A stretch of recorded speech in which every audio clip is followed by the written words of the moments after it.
దేశంలో రవాణా రంగం పబ్లిక్ ట్రాన్స్పోర్ట్ తీరు ఎప్పటికప్పుడు మారిపోతోంది. రవాణా సాధనాల్లోనూ ఆధునికత చేరుతోంది. ఈ క్రమంలోనే ఎయిర్ టాక్సీల కాన్సెప్ట్ ఇప్పుడు నిజరూపం దాల్చనుంది. 7 ఏళ్ల క్రితం ప్రారంభమైన ఈ ఆలోచన ఇప్పుడు పూర్తిగా అమలుకు నోచుకోబోతోంది. ఆ డీటెయిల్స్ ఇప్పుడు చూద్దాం. దేశంలో ఎయిర్ టాక్సీల రెవల్యూషన్ రానుందా? మహానగరాల్లో ట్రాఫిక్ సమస్యకు చెక్ పడుతుందా? మన దేశంలో ఎయిర్ టాక్సీల కాన్సెప్ట్ 7 ఏళ్ల క్రితం అంకురించగా ఇప్పుడు ఓ ప్రోటోటైప్ మోడల్ రెడీ అయింది. ఐఐటి మద్రాస్ రూపకల్పనలో తయారైన ఈ మోడల్ ఇప్పుడు 2028 నాటికి ఆకాశంలో విహరించడానికి సిద్ధమైంది.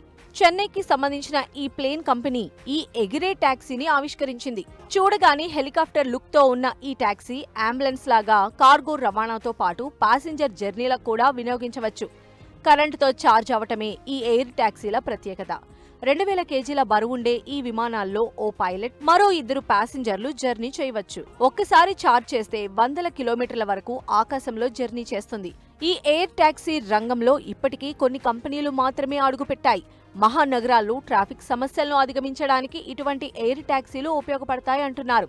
ఎక్కువ దూరం కోసమైతే నిజమైన విమానాలు, రెగ్యులర్ హెలికాప్టర్లు ఉన్నాయి. అలా కాకుండా తక్కువ ఖర్చుతో ప్రమాదాలు జరిగే అవకాశం లేకుండా లోకల్ సర్వీస్ ఇవ్వటానికి ఇలాంటి ఎలక్ట్రిక్ ఎయిర్ టాక్సీలు ఉపయోగపడతాయి. అయితే ఇదే సమయంలో పొరుగు దేశం చైనా ఇలాంటి ఆవిష్కరణలో ముందుంది. చైనాకి చెందిన ఈ హ్యాంగ్ అనే కంపెనీ ప్రీ ప్రోగ్రామ్డ్ ట్రిప్స్ కూడా కల్పిస్తుంది. 2027 నాటికి ఈ ప్లేన్ కంపెనీ తన ఏవియేషన్ సర్టిఫికేషన్ పూర్తి చేసుకుని 2028 కల్లా నిజమైన సర్వీసులను అందుబాటులోకి తెస్తుందంటున్నారు.